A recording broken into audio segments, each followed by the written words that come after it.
Hello, my friends. Hello, and welcome once again to stately Vaughn Manor and Comic Book Wednesday and the world's finest team up between my channel and Steve Donoghue's channel, where every week on Comic Book Wednesday, for a while at least, we're going to be talking about a different DC comic book subject.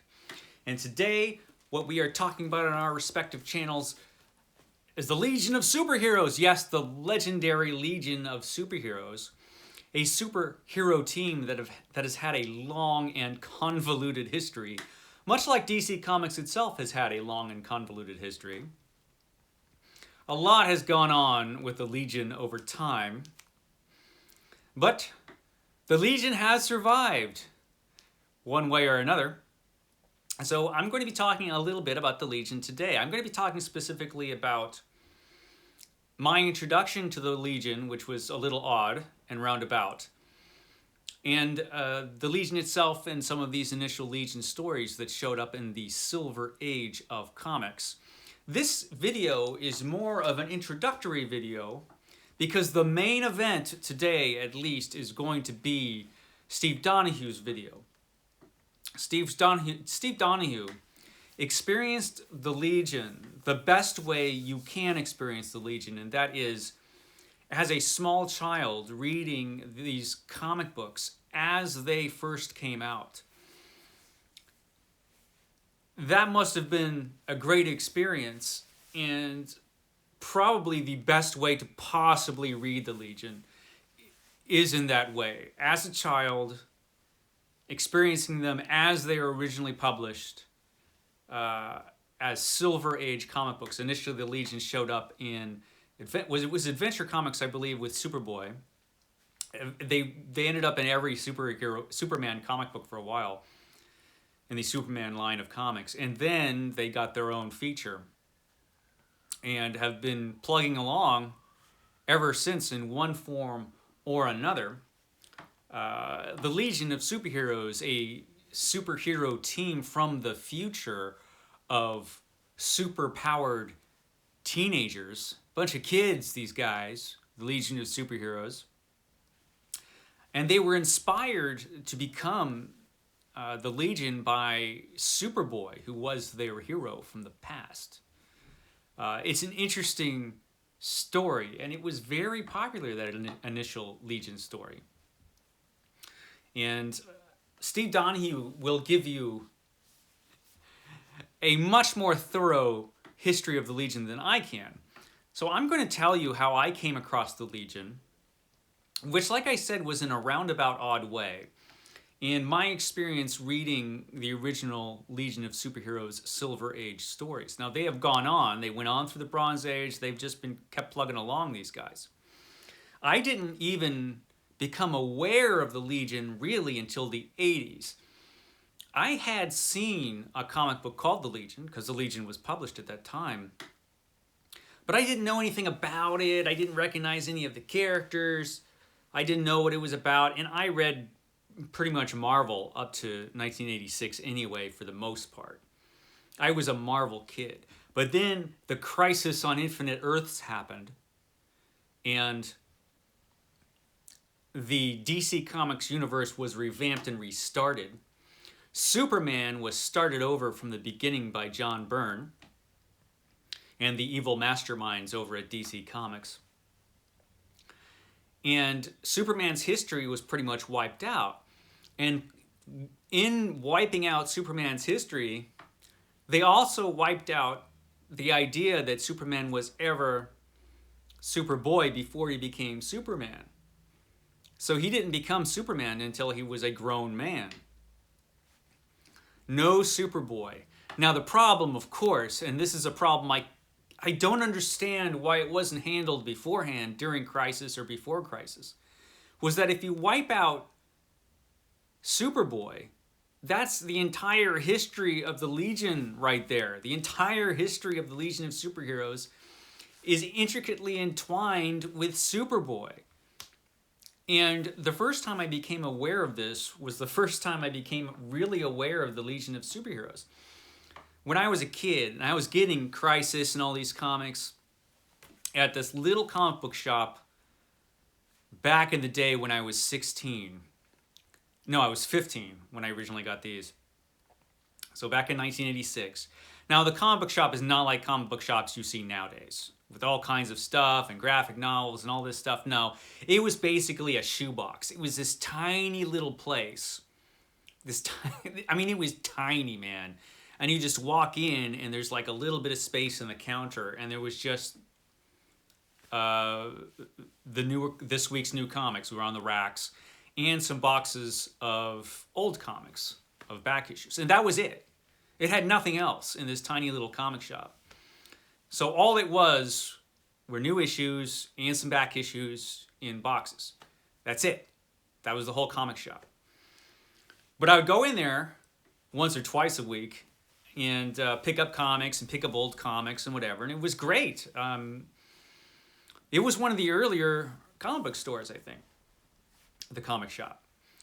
But one day I went in there, and there was this old lady in there yelling about something, and she was talking to the person behind the counter, this old lady. I think she was probably around 35. I mean, old. What was she doing in there anyway? Well, she was a comic book fan, and she was yelling. I mean, visibly upset. I remember this clearly. She was visibly upset because it was during this whole Crisis thing, or right after Crisis, I think. Yeah, it was right after, and the first few issues of Man of Steel had been coming out. And she was yelling about, hey, how can you have the Legion now without Superboy? They destroyed Superboy. They destroyed the history of the Legion. They destroyed, and she was going on, and she was really upset. And it's the first time. It was the first time I've ever seen anybody so visibly upset about something that wasn't real. I've seen it several times since then, but that was the first time, and I'm like, no, these characters aren't real, right? That you're getting so upset about, but she was. She was very upset. And I didn't get it because I didn't know the Legion. I didn't know anything about Superboy's history with the Legion. I was a kid, and I had never read a single Superboy story, and I had decided that Superboy was stupid. The whole idea of Superboy was dumb, because I was a kid in the 80s, and, you know, all the comic books at that time were trying to be more mature, and so I wanted to be more mature too, and I wasn't interested in kid stuff like Superboy. So I decided I hated Superboy without ever having read a single Superboy comic. In fact, at that time, I don't think I had ever read a single Silver Age Superman story. I just hadn't been exposed to anything. But when I turned 16, two different things happened, and I don't remember which happened first. But I do remember specifically. For one thing, I found this great collection, which is still in admirable shape. This came out in 1987. This is the greatest Superman stories of all time. The greatest Superman stories ever told, excuse me. And this was celebrating the 50th anniversary of Superman at the time. And it has all kinds of great Silver Age stories up through the 70s and into the 80s. And I had never read any of this, so it was like a revelation to me to be able to read this. I had read the first story in here, which was the origin of Superman from the Golden Age. I had a big reprint of that first issue of Superman, so that I read, and that was like the only Superman story from the past that I had read. So any of this stuff that was in this book, like Superman's Return to Krypton, I hadn't read any of it. And it just blew my mind, because I knew that these stories from the 50s were silly. The 50s and the early 60s, they were silly stories from the Silver Age. I just knew it. But I realized these stories are actually pretty good. And they had a serious side to them. There was plenty of ridiculous stuff in these Silver Age Superman stories. But the Superman stories also had kind of a tinge of tragedy to it, where you're reminded over and over again that Superman had lost everything before he was even born. He was a refugee. He was a climate refugee, actually. and that his world was destroyed because his father had tried to warn everybody on Krypton that this big terrible thing was going to happen to their planet, and they just, said, "That's not true. We just decide not to believe it. You're ridiculous." Thank goodness people aren't like that here on Earth. Anyway, so Krypton was destroyed, and Superman lost everything: his family, his culture, everything. And he really missed that culture, and he really wanted to know about that culture. And the destruction of his homeworld haunted him. And so even though there were these fun, great stories about this great guy who was this wonderful superhero, always doing superheroic things, under all of this was tragedy. And you were reminded that Superman felt that tragedy. And it was interesting. And this one had the first Superboy story I had ever read. Remember, I decided Superboy was stupid. And so this is the first Superboy story I had ever read, and it was really good. I was shocked how good it was. It has the origin of the original Bizarro, which I didn't know came from a Superboy story. And so that was shocking to me. And that really surprised me, and it really started to change my mind about a lot of things that were going on in Crisis. Because in Crisis, the new Superman, he didn't care about his past on Krypton. He even says at one point, I've now found out that I'm an alien, but it doesn't matter because I am of Earth. I was raised on Earth, so whatever happened on Krypton, doesn't matter, doesn't touch me. Which was all wrong. That's completely wrong, I found out. And there were a few things that were just completely wrong about John Byrne's Superman, which I hadn't realized up to this point. But they were in stark relief when also in 1987, the 8th issue of the revamped Superman came, and the Legion were in it. Now, this is the first time I'd ever been exposed to the Legion of superheroes, was in this, where the Legion go back to the past and run into Superman. But it's the new John Byrne version of Superman. And they're confused because they're looking for the Superboy that they know. And John Byrne does this wonderful illustration here of the original Superboy and all of these Legion characters that he helped to destroy. Now you can tell he had an affection for this stuff. But just like everybody else in 1986, he was like, we've got to make our comics more mature and not have that silly 1950 stuff and 1960 stuff in our more modern, mature comic books. But the problem was, the Legion of Superheroes, that was their whole origin. So DC Comics, because they were too dumb to think of this ahead of time, had to come up with a whole excuse for why the Legion even exists if there was never any Superboy. Well, as it turns out, as we find out at the end of this issue, there was a version of Superboy, and in the next issue of Action Comics, which followed this issue of Superman, the original Superboy shows up and promptly kicks the crap out of Superman. Because as it turns out, when DC Comics revamped Superman, they made Superman a big wimp compared to the original Superman because they had to depower him to make his stories more interesting, because they felt like his stories wouldn't be interesting unless he was less powerful. Now, as Steve Donoghue pointed out in the video that he did last week, that's ridiculous. Steve Donoghue was 100% right. He's not always 100% right, but this time he totally was. That is a storyteller who can't come up with good stories. That's a fault of the storyteller right there. If you can't come up with good stories with a super powerful Superman, I mean, they did it for years and years. But they depowered Superman. Superboy's just kicking the crap out of him, and I couldn't figure it out. Why is this kid so much stronger than Superman? Turns out it's because he was depowered.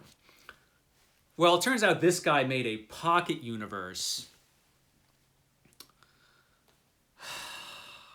This villain made a pocket universe during the crisis where he invented a whole other universe of Krypton and a whole other Earth, and that's where Superboy was. And so whenever the Legion went back in time, they happened to go back in time to this pocket universe, not the real one, which is ridiculous. Such a dumb thing. This does have Crypto the Superdog in it, which is a great character. I love Crypto. Crypto's like the best character ever. Now the story actually wasn't bad. And we do have some cool Crypto scenes. But in the next issue of the Legion, does it have a cover of that? It's right here. Superboy, the original Superboy, dies. So they just got rid of him completely. Now, as I read that as a 16-year-old, after having experienced for the first time, or right around the same time I experienced some of those original Silver Age stories for the first time, I started to realize just what the Crisis had done to Superman's history, and just what the new Man of Steel Superman had done to Superman's history. And I was conflicted about that. I think a lot of people at DC were conflicted about that for years, because eventually all that Silver Age stuff came back. The original Supergirl eventually came back. Crypto, thank goodness, came back and is now a big part of Superman. And Supergirl. All that stuff eventually was allowed to come back, but it took years and years and years. But I myself never got to read any of the original Legion of Superheroes stories until the omnibus came out in 2017, when I was 46, which is a very different time to read this stuff when you're 46 than it is when you're a young person reading it for the first time. There were some revelations that I learned when I read this. First of all, this is the classic cover of the first Legion of Superheroes story, where they first go back in time to meet Superboy. There is Cosmic Boy, Lightning Lad, and Saturn Girl. Although he's Lightning Boy here in the first appearance. There was only 3 of them. But this original story in Adventure Comics, it was Adventure Comics, right? Yes, it was. And this one was written by, I think it was Otto Binder. Yes, written by Otto Binder, and Al Plastino did the art. And the artwork is just beautiful. Throughout this omnibus, it just has some beautiful, beautiful Silver Age art, and the Legion of Superheroes comes back several times in the original Superman comics before they got their own feature. There's a couple of moments of interest. Let's see if I could find them. Again, I should have read all this ahead of time. But one of the points of interest was Mon-El, who Superboy thinks is his older brother originally, but it turns out he's from Daxam. He's a Daxamite. And he has all of Superboy's powers. And eventually Mon-El, after being poisoned by lead and getting trapped in the Phantom Zone, eventually he joins the Legion too. And the Legion continues to have just extraordinary adventures. And these Silver Age adventures, they were beautifully drawn by whoever drew them. And they were very creative as far as the storytelling. DC had some things they had to work around. They couldn't have like a lot of violence and all of that. But the stories themselves are really intelligently written, which, you know, I never would have expected when I was younger. Some of the sophistication that you'll find in these stories. They did 3 omnibus volumes of these, and they're all really good. All the Silver Age stuff. They haven't done the Bronze Age stuff yet, and they should. Another thing that really surprised me is that a lot of those early issues of the Legion of Superheroes were written by Jerry Siegel, the original one of the original creators of Superman. He came back and uncredited. They didn't give him any credit at the time. He wrote a bunch of these stories. And so all this time when I was a kid railing against the whole idea of Superboy, the creator of Superman was writing these stories of Superboy and the Legion. Look at that cover. How awesome is that? Now, like I say, this is just a preamble to the main event, which is going to be Steve Donoghue's video, which should be, barring accident or incident, up later on today. He will give you a more in-depth examination of the Legion itself. This is, like I said, just an introduction. So, I'm going to leave Steve Donoghue's channel in the description box below. Be sure to check out his video because it's going to be great. That was just my little introduction, and I'm about out of time here now.